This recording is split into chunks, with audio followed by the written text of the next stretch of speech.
In the lead up to No Time to Die, this week's Bond film of the week was On Her Majesty's Secret Service. Among Bond fans, this is widely considered a fan favorite that often gets mentioned to be one of the best Bond films out there.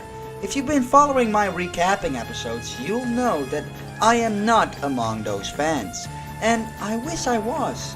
For me, Lazenby is the major issue to the film.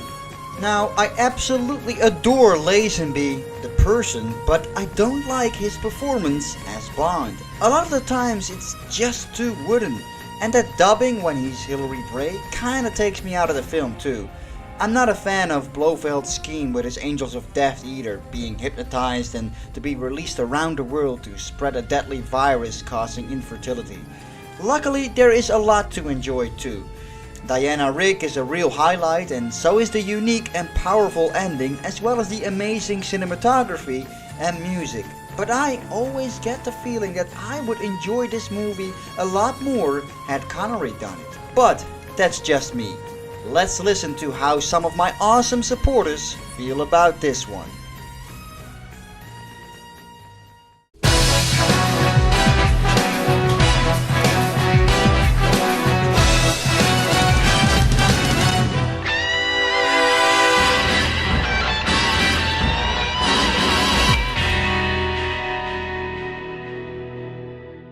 On Her Majesty's Secret Service, 1969, directed by Peter Hunt and starring George Lazenby. This must have been a very confusing movie for Bond fans at the time, because Sean Connery left and they had not gotten used to the idea of getting a new Bond actor every few years just yet. So this new guy, George Lazenby, comes in. He's a model with no acting experience. How is he supposed to follow up Sean Connery, right? And to be fair, under those circumstances, he did, I think, the best job he could have. There were some scenes he definitely nailed. Like, when he had to do a fight scene, he was great. And the ending with Tracy, oh my god. If he screwed that up, I think that would have ruined the movie. The rest of the supporting cast is also great. In fact, the rest of the movie is also really good. The dubbing on his voice, on George Lazenby's voice when he's in disguise, it could have been better, but overall, decent movie. On Her Majesty's Secret Service. Honestly, I really love this one. It's not that it's perfect. For example, George Lazenby's performance is very uneven, and the midsection where Bond is undercover at Piz Gloria goes on for a bit too long. But the highs in this movie, they are so high that I don't mind the flaws. For example, other than Lazenby, who still has his moments, the cast is amazing. Diana Rigg as Tracy, she's my favorite Bond girl of all time. Not only is she beautiful, but she has such a magnetic personality and an amazing chemistry with Bond. I genuinely buy that she's the love of his life. And Telly Savalas, he's probably the best Blofeld we ever get to see in the flesh. And Draco, he's the best ally since Karen Bay. And for its time, this movie has some amazing action. Granted, most of it is concentrated in the last third of the movie, but especially that part of the movie, it's just it's such a roller coaster of action with some expertly placed emotional beats. And even the first third of the movie, which is mostly about Bond meeting Tracy, it's really emotional and engaging. And seriously, that ending, James Bond's Red Wedding, it gets to me every time. Honestly, this is my favorite Bond movie. Majesty's was for many years one of my top 10 favourite Bond films. It was rich in character and rich in plot, and the action scenes were absolutely amazing. However, rewatching it for this review, I have to say, the film has really gone down in my list, and it's not even my top 10 favourite lists anymore. For the first hour of this film, it is literally Bond falling in love with Tracy. Sure, it's sweet. Sure, it's well put together.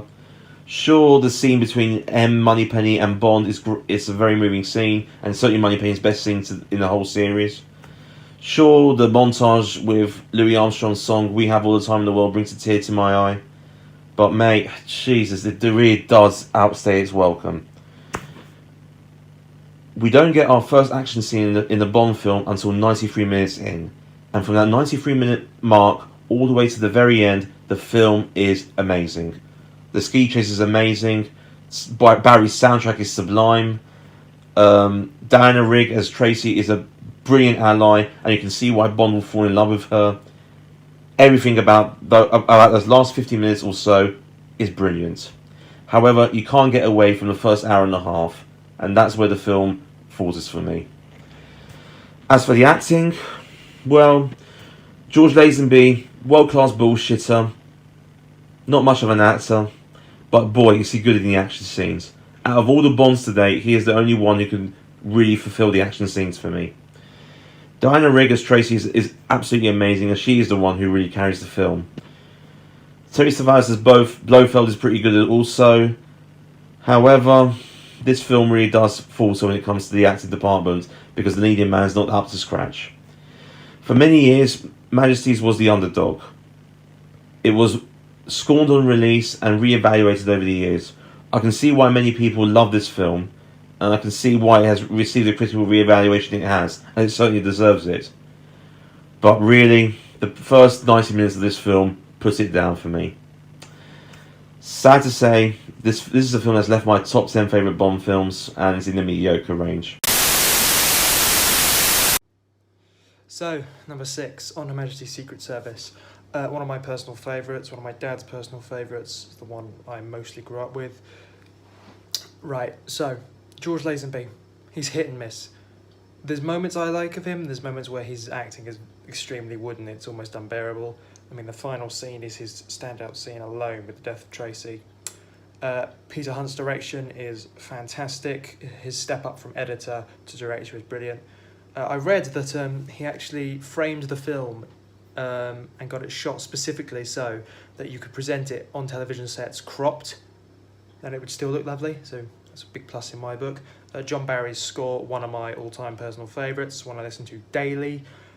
I mean, the ski chases alone, Escape from Piz Gloria, main theme, even though it's an instrumental, is still fantastic. It's nice to listen to some of the older rejected stuff as well. I mean, they had an Elvis Presley number for the On Her Majesty's Secret Service, but they didn't use it in the end. What else can I say? Ken Adams' set design. I mean, Piz Gloria itself is just a fantastic location. I mean, that is just glorious. I will admit, there are some pacing issues. It does struggle within the first half of the film, but other than that, I love the characters. Terry Savalas is on top form. I love his portrayal of Blofeld. It's arguably my personal favourite. Christoph Waltz, close second. Diana Rigg is still one of the most fantastic Bond girls we've ever had. Brilliantly acted and emotional right at the end. Only thing I'll criticise the film on, to be honest, is that last scene is where it cuts the end credits and it plays the jazzed up Bond theme. It kind of ruins the mood. On Her Majesty's Secret Service is the 6th film in the Bond series, and is the most unique so far, and quite possibly in the whole franchise. It's the first time we see someone play James Bond that is not Sean Connery. George Lazenby, an Australian male model with no acting experience other than a Big Fried Chocolate advert, took up the mantle to play the world's most famous spy. In previous watchings, I would get annoyed at the mere sight of Lazenby pretending to play Bond, but with my most recent viewing I have softened on him somewhat. However, he is still incredibly wooden in most of the film. His best scenes come when Bond's alias is discovered by Blofeld, and I've always felt their dialogue to be very engaging.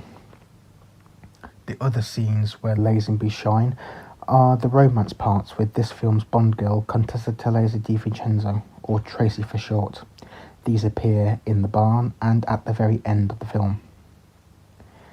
Telly Savalas as Blofeld is my favourite interpretation of the character on the screen.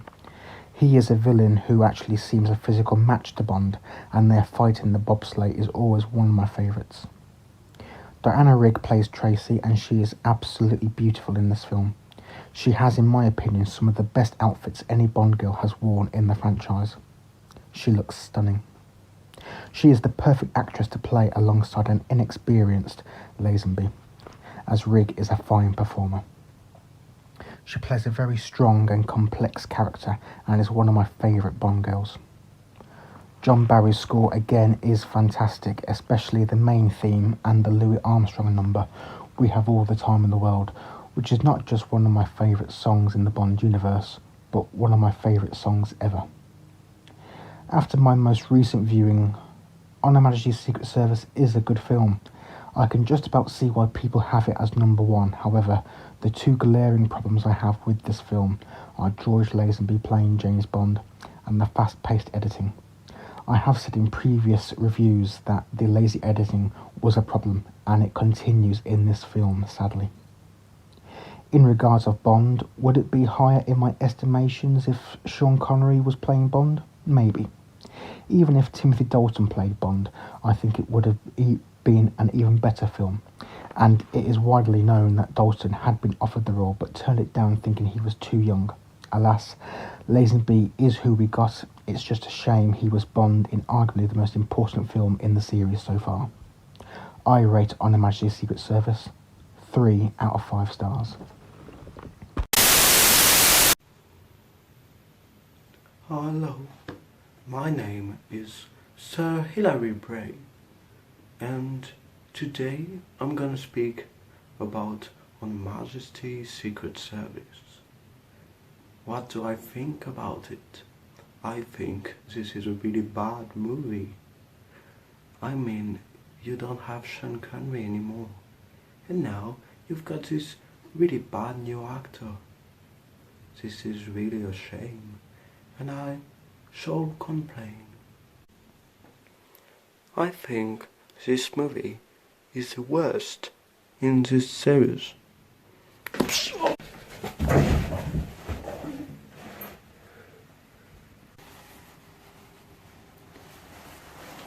My name is Simon, Cesar Salmon. On Her Majesty's Secret Service is one of my favorite Bond films, and I didn't know that before watching it again for this video. I really love it. I think George Lazenby is not as bad as Bond, and one thing I like to do, and I know it's not really popular, I like to take each Bond separately. For me, they are not the same person, and that explains this movie. You know, you've got the story of this guy who happens to be James Bond, but only this guy. And yeah, I really like the Bond girl. Tracy is one of the best, and basically the relationship is something that we never really saw again in any Bond films. I mean, the relationship between Tracy and Bond is believable and is really, you know, heartwarming, and it works basically. The location is great. Pittsgloria and all these mountains are really great. You've got a lot of great action sequences. One of my favorites in the series so far. I mean, the old ski scenes are really great, and yeah, it's still impressive to this day. I think the villain, Blofeld, is quite good, not the best, but you know, at least he's physically capable to fight against Bond, so that's good.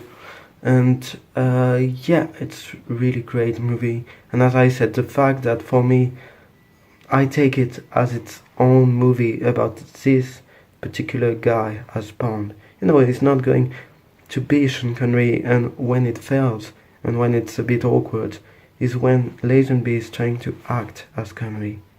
But for me, he really works as Bond, and I think in this he's quite good.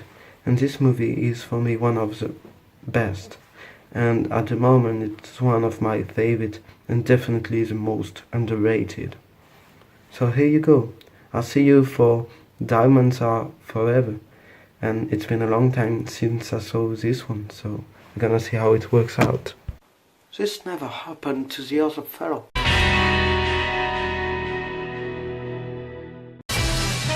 And that's it for this week's Bond Film of the Week episode in the lead up to No Time to Die. Would you like to join in on the weekly discussions and be featured with your review as well? Well, join the DBF community on Patreon, get access to my Discord server, as well as receiving other cool rewards. So, if you have anything to say about Diamonds Are Forever, send in your review this week by joining the DBF community and I'll be happy to feature you.